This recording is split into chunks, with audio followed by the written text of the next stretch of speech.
congénitas es el grueso de la consulta de la cardiología pediátrica. Es la causa más común de defectos al nacimiento, afecta a 9 de cada 1000 neonatos y representa 10% de la mortalidad infantil cuando hablamos en menores de 1 año. De todas las malformaciones congénitas, las cardiopatías congénitas van a ser causa de 30 a 50% de la mortalidad de estos niños. Sin embargo, vean, en México la incidencia de cardiopatías es de 21,000 por año y hay hasta 4,500 pueden tener una cardiopatía congénita crítica. Ahorita voy a referir a qué se refiere a la cardiopatía congénita crítica. Entonces, las cardiopatías congénitas son un problema importante, primera causa de defectos al nacimiento y que muchas de ellas, sobre todo, pueden tener o elevar la mortalidad en este grupo de edad. Ahora, las cardiopatías congénitas no solo abarcan el mundo de la pediatría, seguramente ya habrán comentado que hay cardiopatías que se detectan ya en cuadros más adultos. De hecho, las cardiopatías congénitas han ido aumentando en cuanto antes eran niños que podrían decir, no, pues pobrecito bebé, tiene una cardiopatía congénita, va a fallecer, señora, lo siento mucho. Y como que no había mucho tratamiento que se les ofrecía a estos pobres bebés. Sin embargo, afortunadamente, en los últimos años, de hecho la cardiología pediátrica es una subespecialidad relativamente nueva, estoy hablando de los años 60, 70, cuando se empezaron a hacer más estudios, empezaron a inventar técnicas terapéuticas, tratamientos quirúrgicos o intervencionistas, y actualmente ya tenemos adultos pacientes que ya están cambiando a la edad adulta, que tuvieron alguna cardiopatía que antes se consideraba grave y mortal y los desahuciaron, ¿no? Ahora, lo importante de las cardiopatías congénitas es saber identificarlas.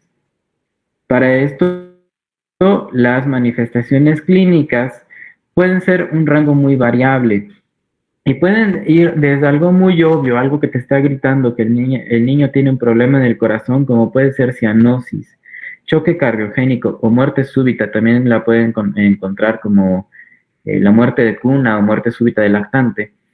Estas pues serían las causas, las manifestaciones clínicas que te están gritando, ¿no? El niño tiene algo en el corazón, ¿no? Y a las cuales no nos gustaría llegar. Pero hay otras que son como más ocultas, más traicioneras, como puede ser la presencia de un soplo, disnea, diaforesis, palpitaciones, dolor precordial, pobre desarrollo pondoestatural que se refiere a niños que no crecen o no suben de peso, hipertensión arterial sistémica y o pulmonar.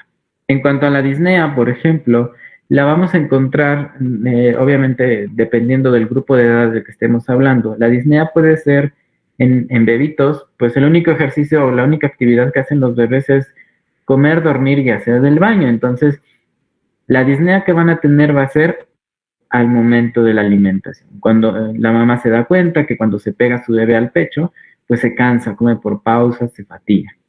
Incluso tienen diaforesis mientras están comiendo. Un niño que no juega, que no corre como otros niños, ese podría también ser un signo de una cardiopatía.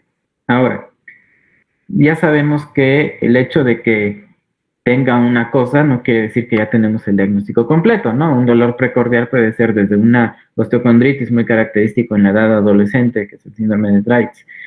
No es una cardiopatía. Entonces, tenemos que hacer una evaluación completa de estos niños, de estos bebés, para poder determinar si es causa cardiológica o no. Y bien, dentro de las más a veces discutidas son la cianosis. Hay que recordar que la cianosis se va a definir como coloración azul de mucosas, una presencia de hemoglobina reducida a más de 5 gramos por decilitro, es azul o morada. Y la podemos tener en varias presentaciones, desde el tipo nada más peribucal en algunos bebés, o una cianosis más generalizada, labios, mucosas, toda la piel, o a veces nada más los deditos, ¿no? Bueno, a este niño no le cortaron las uñas, no se fijan en eso, más bien en lo azulito.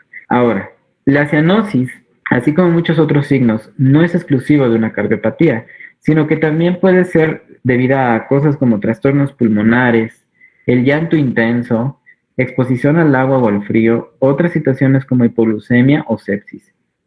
Entonces, el hecho de que tenga cianosis tampoco es que sea cardiópata a fuerza, ¿no? Sí es importante descartarlo, ahorita vamos a checar unas cosas respecto a eso, pero si sale todo normal en cuanto al corazón, no casarnos con que a fuerza es algo del corazón, no hay que buscar otras cosas. Bien, y hay unos conceptos que tenemos que entender cuando hablamos de cianosis y flujo pulmonar en el mundo de las cardiopatías congénitas. Entonces tenemos nuestro corazoncito. Sabemos que de manera normal la sangre llega por vena cava superior, vena cava inferior al atrio derecho.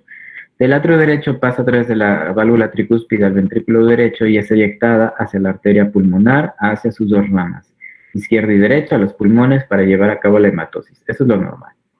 Sin embargo, supongamos que algún defecto como una comunicación interventricular o una comunicación interauricular en la cual el cortocircuito es de derecha a izquierda y está mandando una cantidad mayor de volumen hacia el ventrículo derecho, entonces la cantidad de volumen mayor también estará siendo expulsada hacia los pulmones.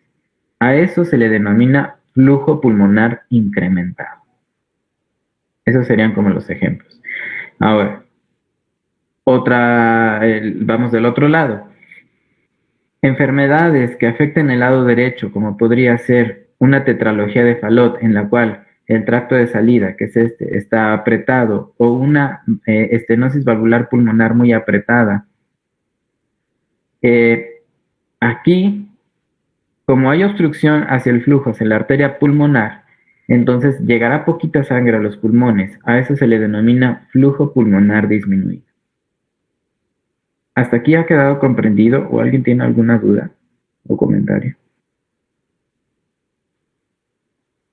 Todo bien, doctor. Ok.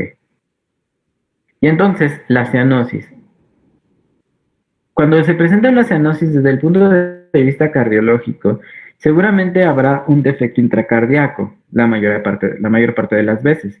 Y entonces ahí el cortocircuito será de derecha a izquierda, contaminando la sangre oxigenada con la desoxigenada del lado derecho hacia el izquierdo y ocasionando la cianosis que encontramos. ¿No? Situaciones como la hipertensión arterial pulmonar o la misma tetralogía de Fallot también se acompaña de cianosis, la transposición de grandes vasos. Hay muchas situaciones. Entonces, hablando de la situación de la cianosis desde el punto de vista cardiológico, se debe a eso, del paso de la sangre del lado derecho al lado izquierdo. Y entonces, en el mundo de las cardiopatías podríamos dividirlas en congénitas, en adquiridas, que son las que ya se han revisado, y las congénitas, que son aquellas con las que se nace. Y ante la presencia de una cardiopatía congénita tenemos que hacernos dos preguntas. Primero, ¿tiene cianosis?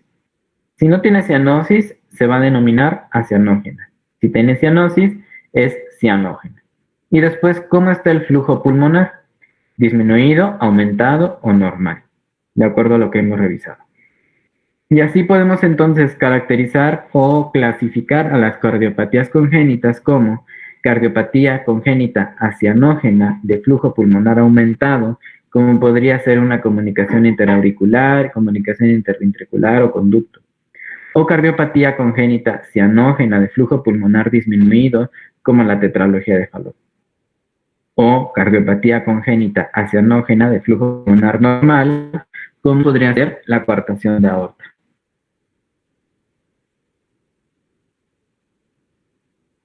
Y otro dato que también tenemos que entender, hablando de las cardiopatías congénitas, es la dependencia de conducto, ya que de esto depende mucho el tratamiento inicial que le vayamos a dar a los bebés.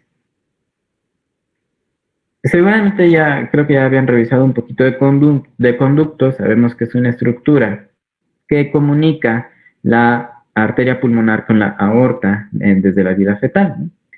En la vida fetal viene la sangre, igual por las venas cavas al atrio derecho, y la mayor parte de la sangre es derivada al lado izquierdo a través del foramen oval. ya que recuerden que los pulmones en este momento no están todavía siendo utilizados porque pues está la placenta donde se lleva a cabo el intercambio de CO2 y nutrientes. Entonces, los vasos de la vasculatura pulmonar están apretados, pues. Pero sí pasa un poquito de sangre del atrio derecho al ventrículo derecho hacia la arteria pulmonar con finalidad de nutrir esos vasos para que se desarrollen los pulmones. En este caso, como la presión es mayor dentro de la arteria pulmonar, el cortocircuito será de derecha a izquierda, es decir, de la arteria pulmonar derivando la sangre hacia la aorta. Cuando nacemos, que se lleva a cabo el pinzamiento de cordón, se quita la circulación placentaria, cambian las presiones y entonces, y bueno, se vasodilatan los pulmones con el oxígeno. El oxígeno es muy buen vasodilatador. Cambia ahora el cortocircuito de izquierda a derecha, haciendo que la sangre pase de la aorta a la arteria pulmonar. Esto los primeros 3 días, que bueno, dependiendo de los bebés, se va a ir cerrando. Sin embargo, hay cardiopatías que dependen de que este conducto se mantenga abierto para que el bebé pueda vivir. Y la vamos a dividir en 2 tipos: obstrucción a flujo pulmonar u obstrucción a flujo sistémico. Si voy muy rápido, me dicen, por favor. Vamos a dar un ejemplo de obstrucción a flujo pulmonar. El clásico es la atresia tricuspidia. Entonces, en este corazón, la válvula tricúspide, que es la que conecta el atrio derecho con el ventrículo derecho, no se forma, o más bien no se perfora. Entonces queda un piso. Al quedar este piso, entonces viene la sangre por las venas cavas, superior e inferior, llega al atrio derecho. Y la naturaleza es tan sabia que sabe que no se puede quedar todo aquí. Entonces, se hace parte del espectro de esta cardiopatía es una comunicación interauricular. Un defecto en el tabique que separa los 2 atrios. Entonces pasa la sangre del atrio derecho al atrio izquierdo, del atrio izquierdo al ventrículo izquierdo, del ventrículo izquierdo a la aorta. Hasta este momento no he mencionado ningún paso de sangre hacia los pulmones, porque ya vimos que está obstruido esta entrada. ¿Cómo se va a llevar a cabo entonces la hematosis? Bueno, a través del conducto arterioso.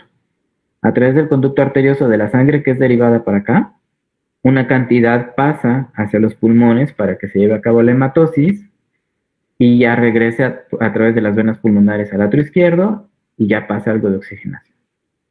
Entonces, desde esa premisa, ¿qué pasaría si el conducto arterioso se cerrara?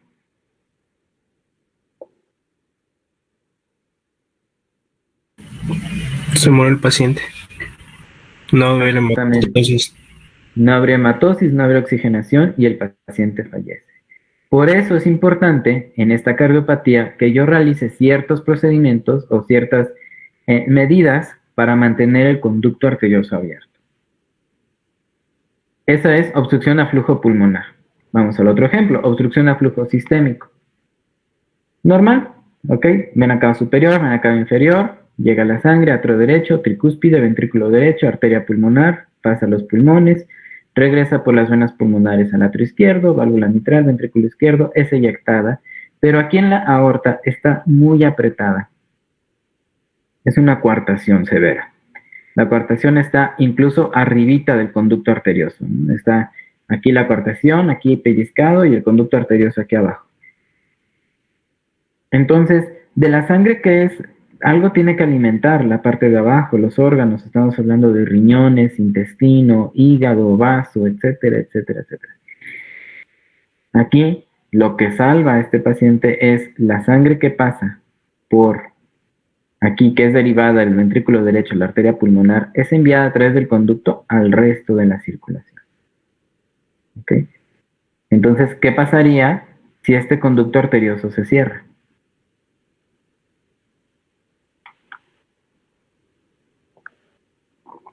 Pues igual, ¿no? O sea, no habría la hematosis y pues sería incompatible. Insuficiencia renal, insuficiencia hepática.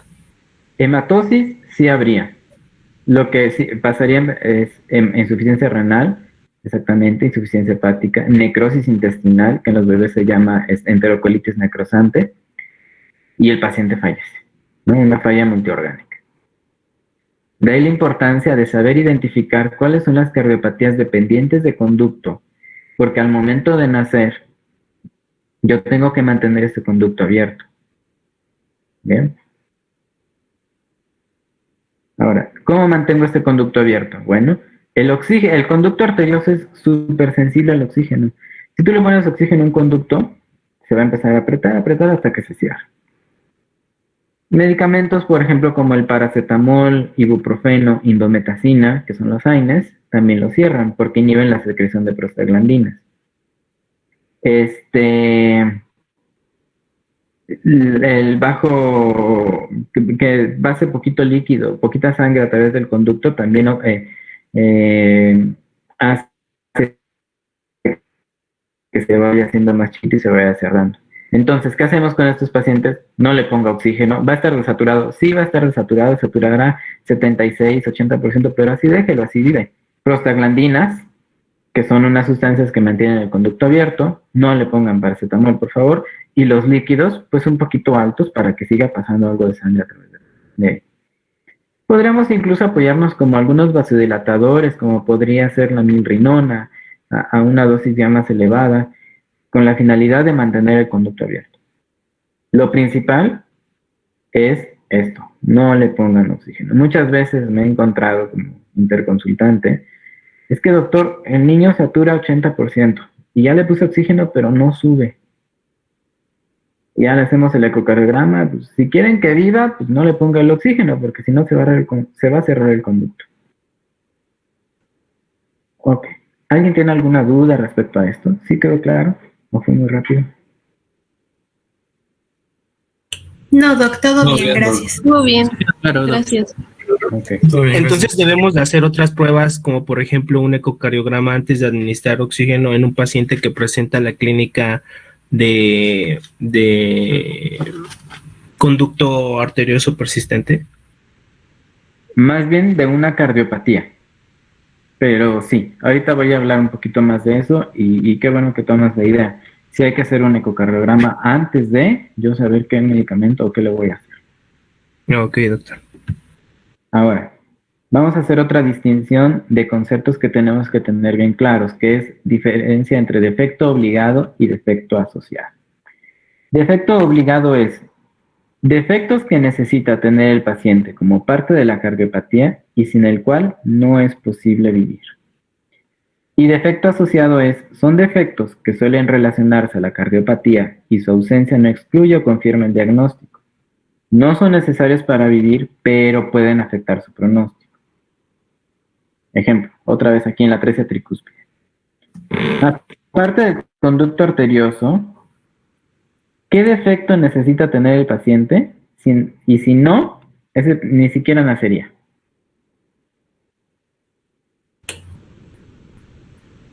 La comunicación interauricular. Exactamente. Si no, pues, si no tuviera una comunicación interauricular, o sería o nace con una comunicación interauricular muy chiquitita, pues se va a congestionar todo para acá y no va a haber nada de circulación. Entonces, este es un defecto obligado. ¿Ok? Defecto obligado. Ahora, defecto asociado. ¿Qué pasaría si durante el desarrollo de este corazón con una coartación crítica también hay una comunicación interventricular? Nace el bebé con una comunicación interventricular y yo decido cerrársela. ¿Qué creen que pasaría con ese bebé al cual le cierro la CIB?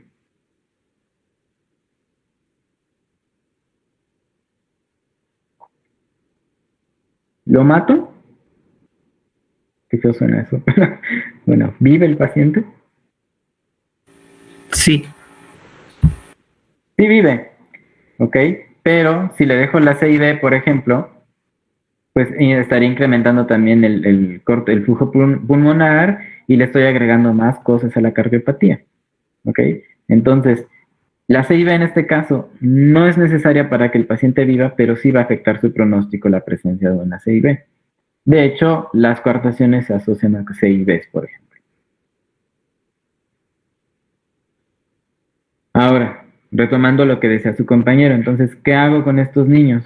corro, se lo devuelvo a la mamá. Bien, para esto existe el tamiz cardiológico neonatal. Sabemos que el tamiz son pruebas, los tamices son pruebas que se realizan para detectar ciertas enfermedades, ¿no? Existe el tamiz metabólico, que es el que le toman una muestra de sangre del piecito al bebé y que detecta ese hipotiroidismo congénito, fibrosis quística o hiperplasia suprarrenal, ¿no? Por ejemplo. También está el tamiz audiológico, que para detectar si el niño tiene algún problema de sordera, etc. Bueno, también existe el tamiz cardiológico neonatal, el cual me va a ayudar a detectar cardiopatías complejas o críticas. Se realiza de las 24 a las 72 horas de vida. Incluso este año han salido publicaciones que dicen que lo puedes realizar desde las primeras horas y aún es válido. Pero ¿cuáles son las cardiopatías complejas o críticas? Son aquellas que cursan con un colapso hemodinámico en las primeras semanas. La circulación, ya sea sistémica o pulmonar, depende del conducto arterioso. O van a requerir alguna intervención durante los primeros días de vida, cirugía, que le hagas un cateterismo o que hagas las medidas que les comenté para mantener el conducto abierto. ¿Sí? Las cardiopatías graves son las que te detecta el tamiz cardiológico neonatal. Antes, esta medida no es tan vieja. Antes ya se empezaban a estudiar por ahí 2016, 2017. Y en el 2018, en la guía de práctica clínica del IMSS 36218, ya decía, es punto de buena práctica que a los bebés se les realice el tamiz cardiológico, es recomendable. Para marzo del 2019 se empieza a publicar un decreto en el cual se menciona que deberíamos hacer el tamiz cardiológico neonatal a todos los niños que nacen, ¿no? Como parte de detección de cardiopatías congénitas críticas, porque como ven es un problema importante. Es una causa de mortalidad. Para 29 de abril de este año, se adiciona a la Ley General de Salud que se debe realizar el tamiz cardiológico neonatal en todo el país. Y el día siguiente del niño, 30 de abril de 2021, en la Cámara de Diputados, pruebas que son cardiopatías congénitas y un programa de atención integral, dentro del cual incluye la realización del tamiz cardiológico neonatal. Entonces, afortunadamente, ya está escrito, digamos que por ley, todos los bebés, todos los niños, se tienen que realizar este tamiz cardiológico neonatal. Es importante. Y entonces, el tamiz nos va a ayudar a detectar enfermedades como el síndrome de ventrículo izquierdo hipoplásico, que podríamos decir que es la cardiopatía congénita más difícil de tratar. Atresia pulmonar, transposición de grandes vasos, que recuerden es la cardiopatía congénita cianógena más frecuente en recién nacidos. Tronco arterioso, atresia tricúspidea, tetracéfalo.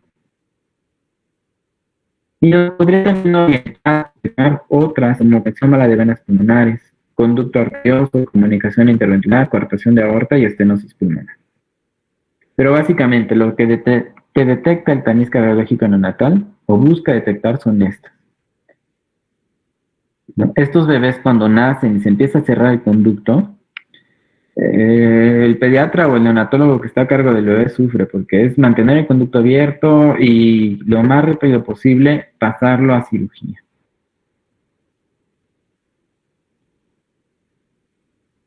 Muy buen estudio, vean, tiene una sensibilidad del 75%, especificidad del 99% y falsos positivos de 0.2%. Y cuando lo combinas con una exploración física realizada por un experto, sensibilidad del 82.8%, especificidad del 99% y falsos positivos de 0.17%. Bastante buenos resultados nos ha dado el tamiz cardiológico neonatal. Afortunadamente, desde que empezó desde esta Día del Niño, la adición y todo, muchos hospitales, sobre todo privados, empiezan obviamente ya saben, ¿no?, a ofrecer dentro de sus paquetes el tamiz cardiológico neonatal. Instituciones de salud pública también ya los están realizando, sin embargo, ahí tiene algunos problemas que ahorita vamos a ver en cuanto al equipo con el que se debe realizar. Pero eso no quita que se pueda realizar, es muy fácil de hacer. Incluso ustedes en su práctica o en el internado podrán realizarlo muy fácil. ¿En qué consiste? Se va a realizar a todo recién nacido aparentemente sano, de término y que se encuentra en alojamiento conjunto.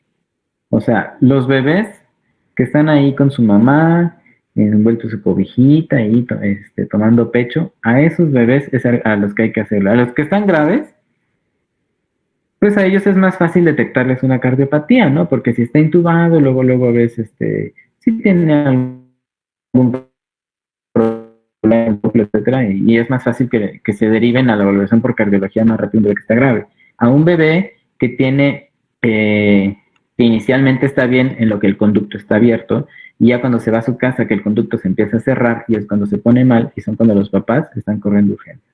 Esa es la finalidad del tamiz cardiológico neonatal. Identificar estos bebés. Ahora, se debe realizar con un oxímetro aprobado. Y aquí es el problema que algunas instituciones pueden tener, es pues tener este oxímetro. El oxímetro que está aprobado, se me olvidó el nombre, se llama, son dos. Uno es el Choice MMS o Choice MED, que es uno que tiene una ranita o un oso. Ese se puede utilizar, sin embargo, el problema es que como es el clásico oxímetro de pincita, el que ahorita todo el mundo tiene aquí en su casa, pues el bebé se mueve y eso te podría dar falsos positivos, aunque no tantos, pero pues sí, o la dificultad de la toma. Ay.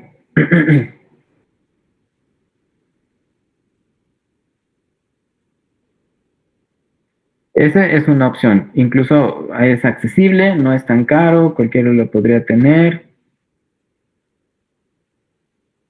Perdón, estoy buscando la marca.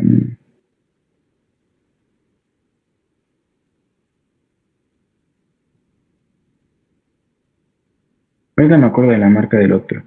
El otro es un oxímetro que viene ya como tal, es nada más el equipo, pero el sensor son como de estas tiras de velcro que nada más se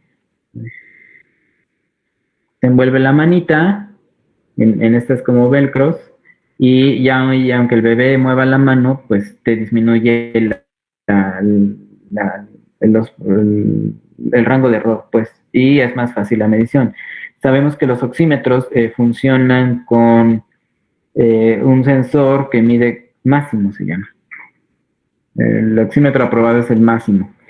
Los funcionan con un sensor que mide el paso de la hemoglobina y un espectro de luz.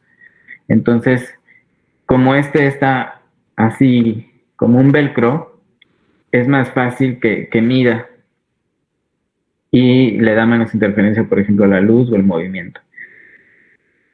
Les digo, entonces, ahí el problema podría ser la adquisición de este equipo, que es el máximo, aproximadamente está en unos 150,000 nuevo, y hay otros precios, ¿no? Ahora, se debe realizar al aire ambiente, o sea, con una fracción inspirada de oxígeno de 21%. Y se realiza la oximetría de pulso de las 4 extremidades. Ahora, si no tienen uno de ranita, de osito, bueno, tómenle la saturación, no importa, algo va a detectar, ¿no? Lo importante es realizar. ¿Cómo es? Entonces, tenemos el bebé que está ahí con su mamá antes de que se vaya de alta o en los primeros 3 días. Le tomamos saturación mano derecha, mano izquierda, pie derecho, pie izquierdo. Y lo revisamos, ¿no? Bien, escuchando si hay alguna presencia de soplo, sintiendo los pulsos, viendo si hay algún grado de cianosis. Y medimos la saturación y podemos obtener que sature más de 94% o que la diferencia entre las extremidades sea menor al 4%, y eso va a ser normal. A veces me preguntan, doctor, ¿cuánto satura un bebé normalmente? Pues lo que todos. Un bebé, por el hecho de ser bebé, no va a saturar menos, ¿no? Debe saturar más de 94% o menos de 4% la diferencia, normal. Doctor, ¿Sí? ¿y tiene alguna relevancia el dedo en el que se coloque el oxímetro? Es que más bien, no, difícilmente tomas como el dedito porque el oxímetro, el máximo que te digo, lo pones en la mano. Aquí en la palma, abarca todo esto.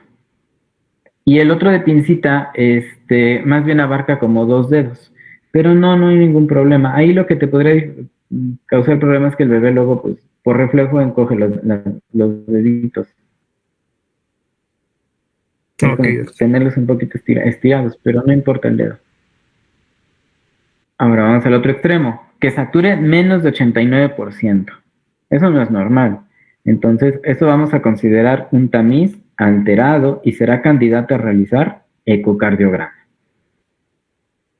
El limbo, siempre es un problema las cosas que están en medio, ¿no? Aquellos que saturan de entre 90 a 94 o la diferencia es más de 4% entre las extremidades. Aquí se dice, espérate 1 hora y vuelves a repetir la medición. Aunque actualmente ya se está optando por mandarlo directamente a ecocardiograma, ya no esperarte 1 hora. Cualquiera de las dos situaciones está bien. Te puedes esperar 1 hora, que se calme el bebé, que coma, vuelves a realizar la medición y ya dependiendo de cómo te encuentres. Si te vuelve a salir igual, mejor tómale un ecocardiograma. ¿Ok? Entonces, digamos un ejemplo. Un bebé que en la mano derecha satura 92%, mano izquierda 93%, pie derecho 95% y pie izquierdo 95%. ¿Cómo considerarían eso también? Está normal, ¿no? Está normal porque la diferencia no es más de 4%, ¿no? Aunque no ha llegado a los 94%, pero bueno, la diferencia no es tanto.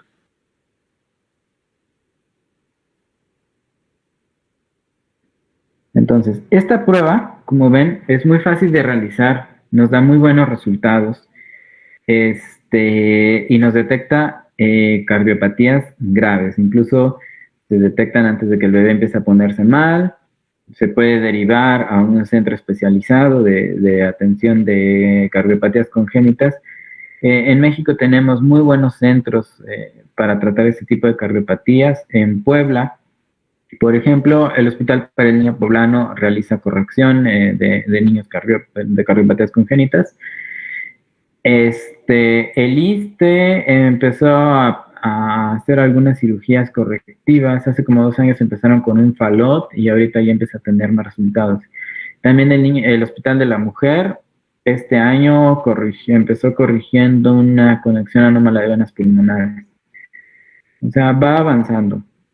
Y paradójicamente, lo chistoso es que en Puebla tenemos muchas cardiopatías congénitas. Somos muy, por la altitud, tiene mucho que ver. Y quizá también nuestra genética, pero en Puebla sí es, dice una cirujana que es cardiopatilandia, porque sí.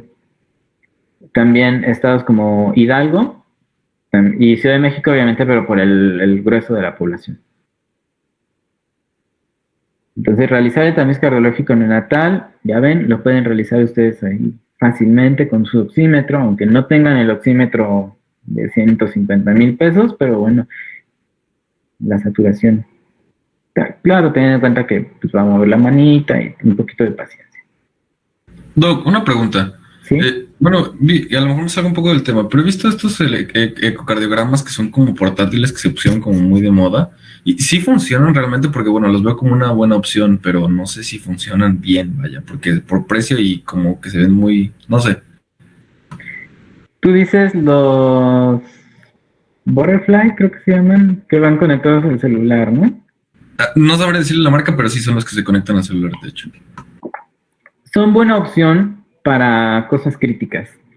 Para pacientes que están hospitalizados, quieres detectar derrame, que valorar fracción de eyección, y ya, porque el software realmente no alcanza como para mucho. O sea, si ves la imagen, podrías hacer un rastreo rápido, pero ya para mediciones, digo, algo más puro, no. Bueno, a mi gusto no son tan... Apagues la pantallita. ¿No? Hay otros, es ese, y hay otra marca que también tiene, que son como en tablets.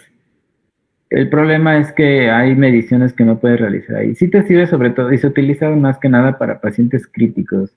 Si quieres ver cómo está la fracción de eyección, si hay derrame, o ya principalmente se utiliza para eso, urgencias o terapia. Ah, ok, doctor, gracias. Creo que están como en 50 y tantos, ¿no? Hay unos. Ok. Bueno, entonces, esto... Perdón, yo tengo como TDA y luego se me olvida. Ya. Antes del tamiz cardiológico neonatal, ¿cómo detectábamos a estos bebés o cómo decíamos la cianosis es cardiológica? Teníamos la prueba de la hiperoxia y siempre la comento porque a pesar de que ya contamos con esta maravilla, pues todavía existirá algún por ahí pediatra de la vieja escuela que siga realizando la prueba de la hiperoxia. La prueba de la hiperoxia se basa en qué, y es una de las hay pocas cosas en medicina son reglas, ya sabemos, ¿no? Dentro de las que sí, es que si una cianosis mejora con oxígeno, eso es pulmonar, no es cardiológico. Entonces, la prueba de la hiperoxia se basa en ese principio y dice, vamos a realizar una medición basal de la presión de oxígeno de la arteria radial derecha, o sea, preductal, y de una arteria de la extremidad inferior, postductal, cuando el niño respira aire ambiente, fracción inspirada del 21%. Y después le administramos oxígeno al 100% durante 10 minutos y volvemos a hacer la medición. Si la presión de oxígeno es igual o mayor de 100 milímetros de mercurio, eso es pulmonar. Si no ha subido más, seguramente es cardiológico, necesita verlo. Problemas. Es invasiva. Realizar una gasometría, después dijeron, bueno, no gasometría, oximetría. Y así fue como empezó a hacerse el tamiz cardiológico. Bueno, tomar una gasometría. Pobre bebé. Duele horrible, ¿no? Una gasometría. Luego, si es el interno, no es diestro, hasta el hueso le pica. Y más que nada, esto. Oxígeno al 100% durante 10 minutos. ¿Qué pasa si es una cardiopatía congénita dependiente de conducto y yo todavía le pongo 100% de oxígeno al 10 minutos? Lo voy a cerrar. O lo cierro o al menos lo hago más chiquito. Entonces decía, dentro de la prueba, si tú ves que tu bebé empieza a ponerse mal, suspende la prueba y mejor que lo vea cardiología porque probablemente sea una dependiente de conducto. ¿No? Entonces, invasiva, cara, porque utiliza oxígeno, no es tan segura. Sin embargo, todavía podrán ver ahí que alguien la utiliza. Lo mejor, lo más fácil, tamiz cardiológico neonatal, midiendo la oximetría en las 4 extremidades. Ya. ¿Hasta aquí alguien tiene alguna duda o comentario?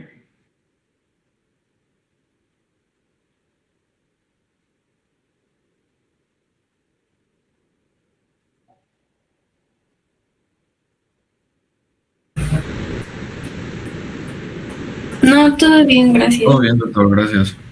Todo bien, doctor. Por ahora no, gracias. Bueno, muy bien. Entonces,